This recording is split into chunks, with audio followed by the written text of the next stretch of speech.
Israel ప్రజలందరూ ఐగుప్తు దేశంలో మరి 400 సంవత్సరాలు అంటే మామూలు మాట కాదు. ఈ 400 సంవత్సరాలు కూడా ఒక నరకాన్ని అనుభవించారని చూడొచ్చు. నరకప్రాయమైన దేశంలో, విడుదల లేని దేశంలో వారు బానిస బ్రతుకుతుంటే, బానిసపు సుంకాన్ని కడుతుంటే వారికి ఇతరులు లేనప్పుడు అబ్బా తండ్రి అని ఆత్మచేత దేవునికి మాట్లాడుతున్నారు. ఆ బానిస బ్రతుకు నుంచి వారు విడుదల కోరుకుంటారు. ఎవరైనా సరే ఒక బానిసత్వములో నుండి విడుదల పొందాలని అనుకున్నప్పుడు, వారికి విడుదల దొరికినప్పుడు ఇక తిరిగి మళ్ళీ ఆ బానిస బ్రతుకుని నేను అడుగుకోడు. మోషే గారు వారంతా ఒక విడుదలనిచ్చి అద్భుతమైన కార్యాలు, ఆశ్చర్యమైన కార్యాలు వారి జీవితాలు చేస్తున్న దేవుడు వారందరినీ కూడా ఒక కొలికి తీసుకురావాలని పాలు తేలి ప్రపంచ దేశంలో, శ్రేష్టమైన దేశంలో, దేవుడు ప్రేమించిన దేశంలో, తన ప్రజలందరికీ కూడా సురక్షితమైన దేశంలో ఉంచాలని ఆయన ఆ కోరిక మేరకు మోషే గారు అందరూ కూడా విడుదల చేసి తీసుకుపోతున్నారంటే, అయితే చాలా మంది ప్రజలు విడుదల పొందిన తర్వాత కూడా దేవుని శోధిస్తూ ఉన్నారు. ఇప్పుడు విడుదల పొందిన వారు దేవుడికి లోబడి ఉండాలి. ఎందుకంటే క్రీస్తు రక్తము చేత అందరూ కొనబడినటువంటి వారు. కొనబడిన వాడు ఎవడైతే ఉన్నాడో, ఎవరికైతే అమ్ముడుపోయాడో ఆ వ్యక్తికి లోబడి జీవించాలి. కొనుక్కున్నవాడు దానికి హక్కుదారుడు ఎవరైతే ఉంటాడో, దేన్నైతే కొనుక్కుంటాడో దాని మీద అధికారము అతనికి ఉంటుంది. అరణ్య ప్రాంతాల్లో నడుస్తున్నప్పుడు దేవుడిని శోధించడం మొదలుపెట్టి ఏమని, అయ్యో ఇన్ని సంవత్సరాల పాటు దేవుడు నడిపిస్తున్నాడే, మాకు సరైన ఆహారము లేదే, తినడానికి సరైన తిండి లేదే అని దేవుణ్ణి శోధిస్తున్నాడు. దేవుడు తన పిల్లలు ఎవరిని కూడా ఒట్టిగా ఆకలి కడుపులతో లేమితో ఏనాడు కూడా ఉంచినట్లే. ఎందుకంటే సింహానికి ఆకలి అనేది వేసిన తర్వాత కూడా అది తనకు ఆహారం దొరకకపోతే ఖాళీ కడుపుతో పడుకుంటారు. కానీ దేవుని పిల్లలు ఏనాడు కూడా ఖాళీ కడుపుతో పడుకుంటారు. కానీ దేవుడు పోషించగల సమర్థుడు. ఐగుప్తు దేశంలో అనేకమైన అద్భుతాలు చేసి విడుదలిచ్చిన దేవుడు, చక్కగా మనందరినీ నడిపించుకొచ్చిన దేవుడు, అయితే మమ్మల్ని పోషించడా అని ఒక చిన్నపాటి ఆలోచన వారి దగ్గర లేదు. కేవలం వారు ఏంటంటే స్వార్థపూరితమైన జీవితాన్ని అనుభవిస్తూ అరణ్య ప్రాంతాలకు వచ్చి దేవుని శోధిస్తున్నప్పుడు వారు ఆకలి అంటుండగానే దేవునికి ప్రార్థన చేసి మోషే ప్రభువును కూర్చున్నప్పుడు ఆకాశం నుంచి దేవదూతలకి పెట్టే ఆహారం ఏదైతుందో మన్నాను ఆయన కురిపించారు. ఈ మన్నాను తిన్నారు, సంతోషపడ్డారు. కానీ కొన్ని రోజులు పోయిన తర్వాత ఆ మన్నా తిని వరకు విసిగి పుట్టిందట.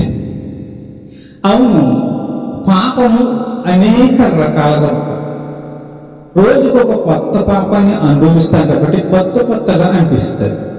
అదే మంచి ఒకే రకంగా అనుభవిస్తారు. మంచి అనేక రకాలుగా మనం అనుభవించాలి. మంచి ఎప్పుడు ఒకేలాగా అనుభవిస్తాం.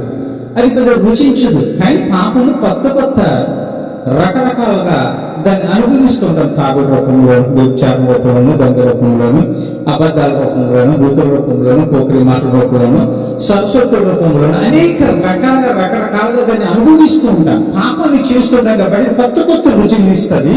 కొత్త వేరియేషన్స్ లో అది మనకి తెలుస్తుంటుంది. కానీ యథార్థంగా నడిచేవాడు, మంచిని అనుభవించేవాడు ఎప్పుడు ఒకేలాగా అనుభవిస్తూ ఉంటాడు. అయితే ఈ మంచి అనేది ఈ పాపాన్ని అనుభవించేటువంటి వారికి రుచిని ఏదట అంటే ఒక కొత్త రుచిని ఇస్తుంది.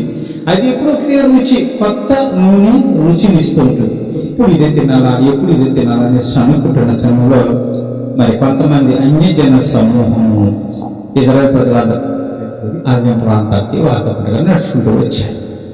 ఈ ఇజ్రాయెల్ ప్రజలతో వచ్చిన ఈ అన్యజన సమూహము వారు ఎదుర్కొండగా అధిక మాంసాపేక్ష కలగజేస్తూ ఉన్నారు. అధికమైన మాంసము తినాలనే కోరికను వారు అధికంగా పుట్టిస్తున్నారు. వారు తిని పాపం మన్నా తిని నోరు చెప్పబడిపోయిందేమో, ఎప్పుడు చూసినా ఆ కొత్త నూనె రుచిలాగా ఉంది, ఇదంతా సారవంతంగా కనిపించట్లేదు. ఎప్పుడు ఒకే తినాలా, ఎప్పుడు ఒకేలాగా బ్రతకాలా, ఎప్పుడు ఇదే రుచి, ఈ కొత్త రుచులు ఏమీ లేవా అని వాళ్ళు అరణ్య ప్రాంతానికి వచ్చి వాళ్ళు విసిగిపోయి ఉన్న సమయంలో వరిన సమూహం అంతా కూడా ఏం చెప్తారంటే, వారు ఐగుప్తు దేశంలో తిన్న మాంసాన్ని, చేపలను, ఉల్లిపాయల్ని, కూరగాయల్ని, కీరకాయల్ని, తెల్లుడు గడ్డలు ఇవన్నిట్లు కూడా వారు గుర్తు చేస్తూ ఉంది.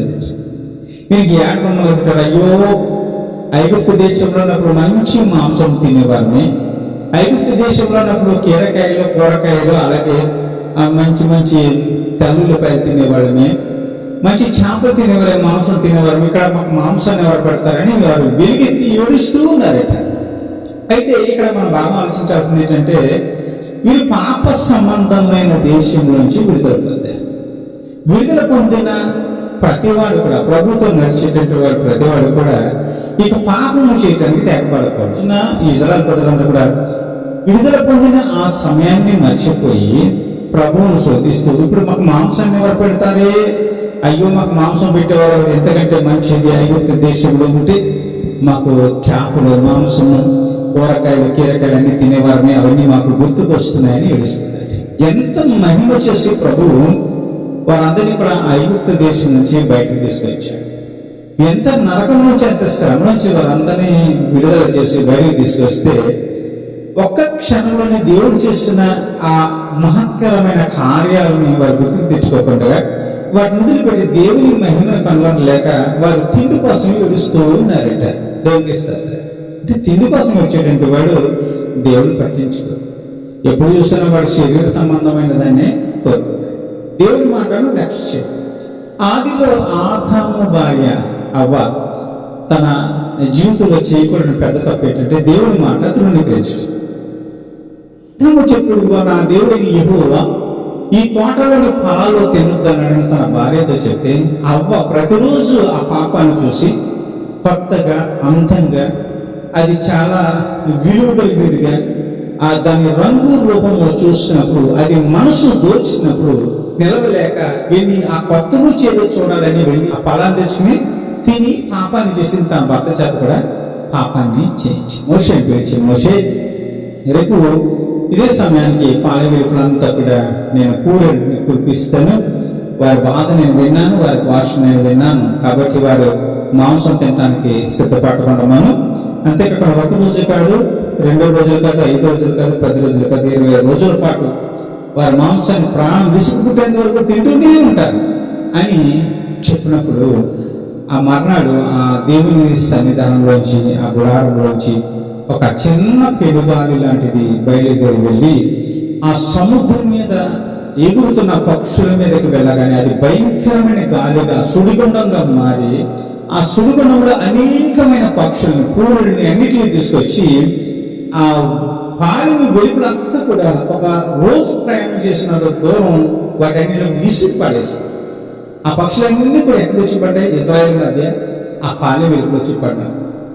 అందరూ కూడా ఆ పక్షులు తెచ్చుకున్నారు, తిన్నారు, సంతోషించారు. తినగా వారికి వీసుకు పుట్టినప్పుడు వారు తినే మాంసం వారి పళ్ళలో ఉండగానే దేవుడు భయంకరమైనటువంటి ఒక కొత్త జబ్బును వారి మీద పంపించినప్పుడు అనేక మంది మత్తపడ్డారు, చనిపోయారు.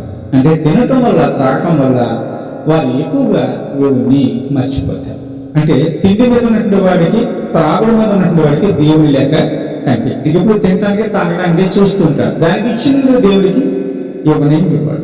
24వ అధ్యాయము 38వ వచనంలో జలప్రళయమునకు ముందటి దినములలో నోవహు ఓడలోకి వెళ్ళిన దినం వరకు వారు తినచ్చు త్రాగొచ్చు, పెండ్లి చేసుకునొచ్చు, పెండ్లికి చిచ్చుండేది అని ఇక్కడ చక్కగా యేసుప్రభువు.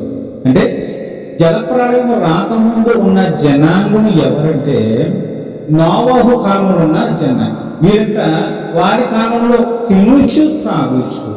వారు ఎక్కువ ఇంపార్టెంట్ ఏంటి ఇచ్చారంటే తినడానికి త్రాగడానికి ఇచ్చారు, కానీ తమను సృష్టించిన సృష్టికర్తకి విలువలేదు. తన సృష్టికర్త ఒకడున్నాడు, ఆయన మమ్మల్ని పోషించగల సమర్థుడు అని ఆయన అనుకోలేదు, కానీ వారు అనుకోలేదు. కానీ ఎప్పుడు చూస్తున్నాయి తిండి ఎలా సంపాదించాలి, ఎలా త్రాగాలి, ఎలా పెళ్లి చేసుకోవాలి, ఎలా కుక్కియాలి. మనం విలాసవంతమైన జీవితం జీవిస్తే మనల్ని అడిగేటువంటి వాడు ఎవడు అని ఒక ఆలోచన కలిగిన వారు లోకంలో జీవించేస్తూ వెచ్చలుడిగా ప్రవర్తిస్తూ వారు దేవునికి వ్యతిరేకులై ఉన్నప్పుడు దేవుడికి పాపము వారు తినొచ్చు త్రాగొచ్చు. అంటే దేవుడు చేస్తున్న మహిమను మర్చిపోయేటువంటి వాడు ఎవరు తిండికి ప్రాధాన్యత ఇచ్చారు. దేవుడు మహాపాపంగా రగులుకున్నప్పుడు 40 పగలు 40 రాత్రులు వర్షం కురిచినప్పుడు ఆ జల ప్రళయంలో అందరూ కూడా జల సమాధి అయిపోయారు, అందరూ నశించు. అంటే శరీర సంబంధమైన వాటి కోసం ఎవరైతే వీక్షిస్తారో వారు ఖచ్చితంగా దేవుని విషయంలో నిర్లక్ష్యంగా ఉంటారు, కాబట్టి వారు నశించిపోతారు. కానీ ఆత్మానుసారంగా నడిస్తే, ఆత్మ ప్రకారం జీవిస్తే ప్రతి వాళ్ళు కూడా శరీర క్రియలు చంపేస్తారు. అప్పుడు ఎలా నడవాలో మనకు అర్థం అవుతుంది. దేవుడు ఉన్నాడని అర్థం అవుతుంది. దేవుడికి ఏం కావాలో అర్థం అవుతుంది. పరిశుద్ధులని దేవుడు గమనించిన వారు చాలా మంది ఉన్నారు. దేవుడు చేసిన ఆశ్చర్య కార్యాలు, అద్భుతమైన కార్యాలు కళారా చూస్తున్న వారు వాటిని మనసును పెట్టి ప్రభువుకి విలువిచ్చినట్టు వారు కొంతమంది ఉంటే, కొంతమంది ప్రభువుతో నడుస్తున్నారు కానీ వారి తిండి మీద ఎక్కువ జాస్తి పెట్టారు. మన శరీర కోరికలతో తినటానికి, త్రాగటానికి, ఈ లోక సంబంధమైన వాటి కోసం మనం విలువనిస్తే ఒక రోజు దేవుని కోపానికి మనం గురవుతాము. దేవుని కోపం మన మీద రగులుకున్నప్పుడు మనం నశించిపోతాం. మనం నశించిపోకుండా ఉండాలనే కదా ప్రభు ఈ లోకానికి వచ్చి మనందరి కోసం కొరడ దెబ్బలు తిని మనందరం బ్రతకాలని ఆశపడిన ప్రభు మన కోసం శిలువెక్కి తన ప్రాణాన్ని సమర్పించింది. తన ప్రాణాన్ని సమర్పించి మనందరికీ కూడా తన విలువైన రక్తంతో కొనబడిన మనము అందరం కూడా యేసుక్రీస్తుకి దాసులు కదా. ఆయన మనందరినీ కొనుక్కున్నాడు కాబట్టి కొనుక్కున్న ఆయనకు మన మీద అధికారం ఉంది. అంటే అధికారం ఉంది. అప్పుడు ఎవరికి విలువ? శరీర సంబంధమైన కోరికలుగా అది దేవునికి మనము విలువనివ్వాల్సింది. సూర్యోదయం మొదలు సూర్యాస్తమయం వరకు కూడా అనేకమైన జీవరాశులను పోషించిన ప్రభు అనేకమైన జీవరాశులను బ్రతికిస్తున్నట్టు నడిపించే దేవుడు పోషిస్తాడనే విశ్వాసం లేకుండా దేవుని శోధిస్తున్నప్పుడు భూమి మీద మనం సంతోషంగా తినాలి, తాగాలి, గంతులు వేయాలి. ఆ తర్వాత చచ్చిన తర్వాత మనం తింటాము, ఉంటాము, ఎవరు తెలుస్తుంది అని అంటారు. ఇదిగో నేను చనిపోతే ప్రభు దగ్గరికి వెళ్ళాలి, దేవుని మాట వినాలి, దేవుని చిత్తానుసారం భూమి మీద జీవించాలి. తినటం, తాగడం ముఖ్యం కాదు, కానీ దేవుని సన్నిధానానికి వెళ్ళి ఆయనతో కూర్చునటం మహాభాగ్యము అని ఎంచుకున్నటువంటి వారు చాలా అతి కొద్ది మంది మాత్రం, అతి తక్కువ మంది మాత్రం. అయితే మనం కనబడిన వారం కనుక దేవుడికి లోబడి ఆయన మన సర్వసమృద్ధిగా పరలోక రాజ్యంలో ఆయన సన్నిధిలో మనందరినీ పోషించడానికి సిద్ధంగా ఉన్న ప్రభు ఇచ్చే ఆ మహా గొప్ప విందు ఎలా ఉంటుందంటే అద్భుతమైన విందు. ఆయన విందులో మనందరం కూర్చున్నప్పుడు పెళ్లి కుమారుడు ఆయన మనతో పాటు కూర్చుని భోజనం చేస్తుంటే మహాదానందం, సంతోషం, ఆ రాజ్యంలో తినే గొప్ప విందులో మన పాల్గొప్పులు పొందినప్పుడు అటువంటి విందు ప్రపంచంలో ఏ మనుషుల దగ్గర, ఏ ధనవంతుల దగ్గర, ఎవరి దగ్గర కూడా అటువంటి విందు దొరకదేమో. అటువంటి గొప్ప ఆయనతో పాటు కూర్చుని భోజనము చేయబోతుంది.